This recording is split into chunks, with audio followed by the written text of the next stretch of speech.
Assalamualaikum warahmatullahi wabarakatuh. Pergi ke ladang mengambil jerami, jerami diikat menjadi bantal. Selamat datang di podcast kami demi peningkatan pelayanan digital.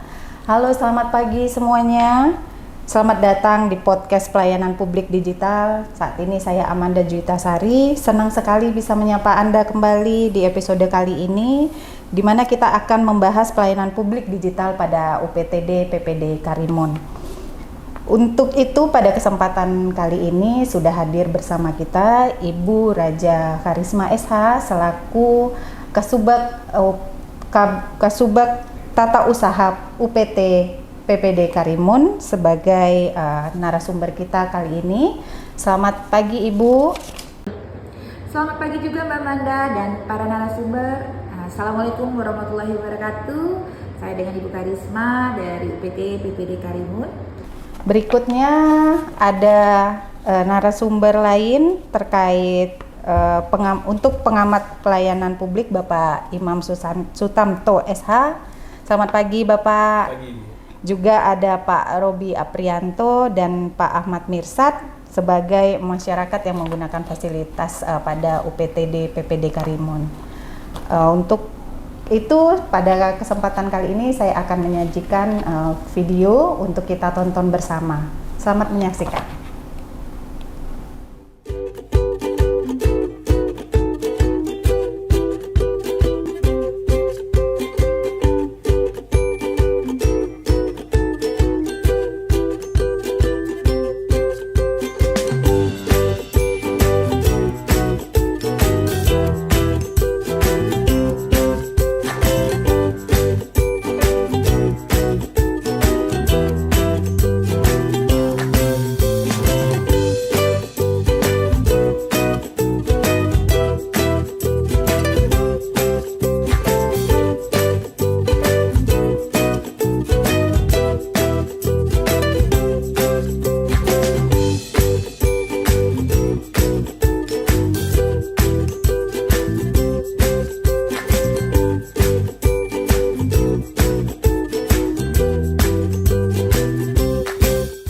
Itulah tadi kita saksikan bersama video pelayanan pembayaran pajak melalui e-Samsat.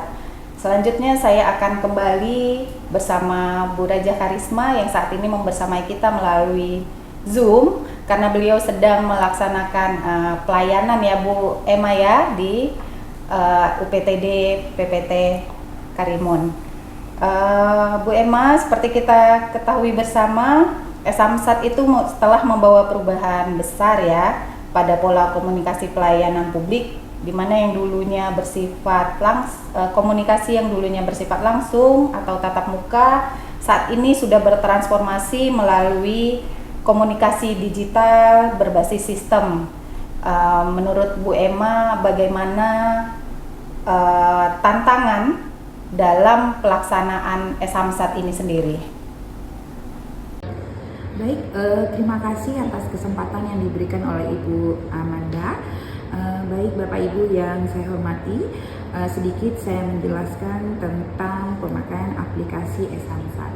Aplikasi e-Samsat adalah inovasi layanan publik yang kami hadirkan untuk mempermudah masyarakat dalam membayar pajak kendaraan bermotor secara daring. Dengan aplikasi ini, warga tidak lagi perlu datang langsung ke kantor Samsat, cukup menggunakan ponsel atau perangkat komputer. Proses pembayaran pajak bisa dilakukan kapan saja dan di mana saja. Kegunaan utama e-Samsat adalah memberikan kemudahan, efisiensi waktu, dan transparansi. Masyarakat dapat mengecek data kendaraan, mengetahui besaran pajak yang harus dibayar, dan harus melakukan pembayaran melalui bank atau dompet digital yang bekerja sama. Bukti pembayaran pun akan diterima secara elektronik, sehingga proses lebih cepat dan aman. Selain itu, aplikasi ini juga membantu mengurangi antrean di kantor Samsat dan menekan resiko keterlambatan pembayaran. Dengan adanya e-Samsat, warga dapat menghindari denda administrasi akibat telat membayar pajak. Layanan ini juga mendukung upaya pemerintah dalam membangun sistem administrasi yang modern, tertib, dan bebas dari pungutan liar. Kami berharap Masyarakat memanfaatkan aplikasi ini sebaik-baiknya. Pajak yang dibayarkan akan digunakan untuk pembangunan infrastruktur, pendidikan, kesehatan, dan berbagai program kesejahteraan. Jadi, menggunakan e-Samsat bukan hanya memudahkan diri sendiri, tetapi juga berkontribusi langsung pada kemajuan daerah. Nah, itu tadi adalah jawaban dari Ibu Raja Karisma. Selanjutnya mungkin saya akan beralih nih ke tiga narasumber kita yang sudah ada di studio. Siapa dulu nih yang bisa saya minta pandangannya terhadap apa yang sudah dijelaskan oleh Bu Emma? Mungkin Pak Imam. Ya, terima kasih Bu Wanda. Sebenarnya pelayanan publik ini sudah diamanatkan di dalam Undang-Undang RI nomor 25 tahun 2009 tentang pelayanan publik. Bahwasanya pelayanan publik itu merupakan suatu kewajiban dari pemerintah untuk memberikan hak-haknya kepada masyarakat yang membutuhkan pelayanan publik. Jadi menurut saya ini suatu kebutuhan yang paling mendasar di tengah-tengah masyarakat yang sangat membutuhkan kehadiran pemerintah dalam tatanan kehidupannya. Dan tentunya pelayanan publik ini kita ketahui bersama cukup luas ya Bu Manda, mungkin selain di terkait dengan pelayanan pajak, mungkin di kesehatan, pendidikan, dan berbagai macam lagi pelayanan publik yang ada di Republik ini. Mungkin bisa diteruskan dengan rekan-rekan yang punya pengalaman di bidang itu pelayanan publik, tanggapannya Bu Manda. Itu dulu mungkin dari saya. Baik, terus saya mungkin kembali dulu ke Bu Raja Karisma terhadap apa yang sudah disampaikan Pak Imam tadi. Kira-kira bagaimana pengawasan terhadap implementasi e-Samsat untuk yang dilakukan untuk mencegah penyalahgunaan sistem tersebut? Baik Bapak, terima kasih Bapak Imam. Baik, pengawasan terhadap penggunaan aplikasi e-Samsat dilakukan secara berlapis dan terintegrasi.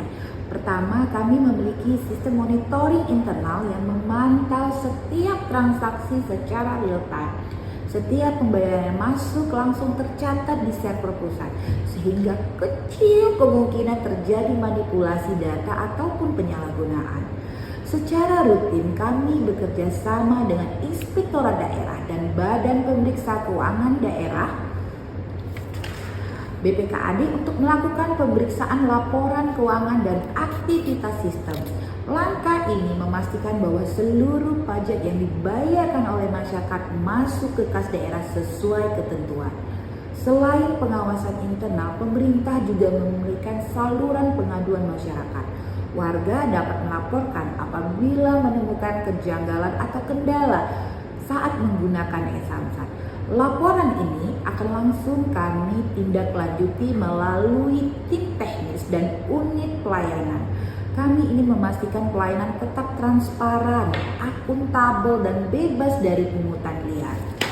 Dengan kombinasi teknologi audit berkala dan partisipasi masyarakat, kami yakin pengawasan e-Samsat dapat berjalan efektif.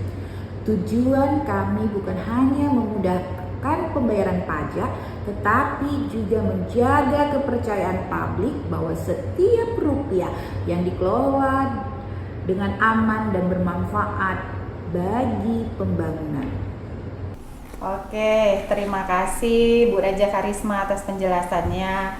Mungkin di sini terkait pengalaman apa sih yang sudah dirasakan atau pernah dialami oleh narasumber kita. Mungkin kita bisa diskusi terkait hal-hal yang telah dialami masyarakat dalam penerapan e-Samsat ini ya Bu Raja Karisma. Mungkin kita bisa mulai dari Pak Ahmad Mirsad. Baik, terima kasih Bu Wanda. Selamat pagi Bu Emma. Kami ini masyarakat kampung Bu. Jadi di dalam aplikasi itu ada tak tata cara pembayaran, berapa yang nak dibayar, pakai bank apa. Mungkin itulah kendala kami yang kami belum paham nih dari kampung nih. Mungkin bisa Ibu Emma jelaskan. Oke, jadi Pak Mirsad ini ada kendala begitu Bu Emma terkait penggunaan dalam aplikasi e-Samsat. Ya, seperti kita ketahui mungkin ya beberapa masyarakat masih belum terbiasa untuk beralih ke teknologi berbasis digital. Mungkin nanti kita hold dulu pertanyaannya, kita lanjut mungkin ke Pak Robi. Mungkin ada pengalaman apa nih dengan aplikasi e-Samsat? Baik, terima kasih Bu Manda. Pengalaman kita pakai e-Samsat nih, mungkin kalau di pulau ini terkait kendala itu kan terkait sinyal. Kadang sinyal tuh di saat jam kerja dia bagus, tapi pas kita baru nak buka itu sinyal dah agak susah sikit. Nah, jadi kan kalau misalnya kita baru teringat nih besok tuh pajak kita tuh bakal mati ya kan. Pas tengah malam tuh Samsat ini apakah 24 jam pelayanan dia atau bagaimana? Mungkin itu aja Bu Manda yang dari pertanyaan dari saya. Itu dulu Bu Raja Karisma, mungkin bisa menjelaskan terkait permasalahan-permasalahan yang ada pada tadi disebutkan oleh Pak Robi maupun Pak Mirsad. Ya, silakan Bu Raja Karisma. Terima kasih atas pertanyaan dari Pak Irsam. Baik Bapak, untuk aplikasi e-Samsat Bapak bisa menggunakan Bank BNI, Bank Riau Kepri, serta Bank BJB. Untuk mode rencananya kita ada di Alfamart, Indomaret, serta Tokopedia. Untuk Bapak Robi, kita memahami bahwa tidak semua wilayah kita memiliki internet yang stabil. Untuk warga yang tinggal di daerah terpencil atau sulit sinyal, ada beberapa langkah yang dapat dilakukan agar tetap bisa membayar pajak melalui e-Samsat. Agar proses pengecekan dan pembayaran dilakukan di lokasi yang memiliki koneksi internet lebih baik, misalnya warga bisa datang ke pusat kecamatan, kantor desa, atau area yang memiliki akses wifi publik. Sebelum berangkat, pastikan Bapak atau pengguna layanan membawa dokumen yang diperlukan seperti KTP, STNK agar proses di aplikasi dapat berjalan tanpa hambatan. Karena nanti pada saat Bapak membuka e-Samsat itu akan diminta nomor rangka. Nah, nomor rangka itu ada diletak di STNK atau terletak di SKPD. Kedua, Bapak bisa memanfaatkan bantuan pihak ketiga resmi. Silakan ke kantor Samsat keliling, gerai Samsat, atau kantor desa yang sudah bekerja sama dengan kami. Petugas akan bantu memasukkan data ke sistem e-Samsat dan memproses pembayaran melalui perangkat mereka yang terhubung internet. Ini tetap aman dan resmi, jadi Bapak jangan khawatir. Bapak bisa ke unit-unit pelayanan kami untuk melakukan pembayaran pajak melalui e-Samsat. Intinya, meskipun tinggal di daerah yang sinyalnya terbatas, masyarakat dapat memanfaatkan e-Samsat dengan mencari akses internet sementara atau melalui bantuan petugas resmi. Dengan begitu, kewajiban pajak terpenuhi tepat waktu dan kita semua ikut mendukung pembangunan daerah. Ya Bapak, benar sekali, layanan e-Samsat ini dapat diakses selama 24 jam penuh setiap hari. Karena sistem ini berbasis daring dan terhubung langsung dengan jaringan perbankan. Masyarakat dapat melakukan pengecekan dan pembayaran pajak kendaraan bermotor kapan saja selama memiliki koneksi internet yang memadai. Maka Bapak tidak perlu khawatir, karena kalau Bapak melakukan pembayaran melakukan e-Samsat, Bapak tidak akan kena denda sanksi administrasi. Jadi Bapak kapan saja, di mana saja, yang penting intinya satu, Bapak cukup punya akses internet dan tentunya mungkin wallet di bank-bank yang sudah saya sebutkan tadi. Oke, itu tadi jawaban dari Bu Raja Karisma terhadap permasalahan-permasalahan yang timbul pada masyarakat kita saat ini. Mungkin Pak Imam bisa menanggapi sedikit terkait ini. Baik Bu Manda, Menurut saya sudah sangat tepat sekali ya, pemerintah Provinsi Kepulauan Riau memberikan pelayanan Samsat khususnya di Karimun, karena mengingat memang pemerintah saat ini galak-galaknya untuk memberikan pelayanan yang secara digital atau digitalisasi, dan itu sebenarnya juga sudah diamanahkan di dalam Peraturan Presiden Nomor 95 Tahun 2018 tentang SPBE, Sistem Pemerintah Berbasis Elektronik, di mana pelayanan publik memanfaatkan kemajuan teknologi informasi komunikasi dalam rangka memberikan pelayanan yang maksimal, yang transparan, akuntabel, dan memiliki integritas yang tinggi dalam tata kelola pemerintahan. Mungkin itu dari saya, Bu Manda, terkait pelayanan yang diselenggarakan oleh BP2RD khususnya Samsat Kabupaten Karimun, UPT Samsat.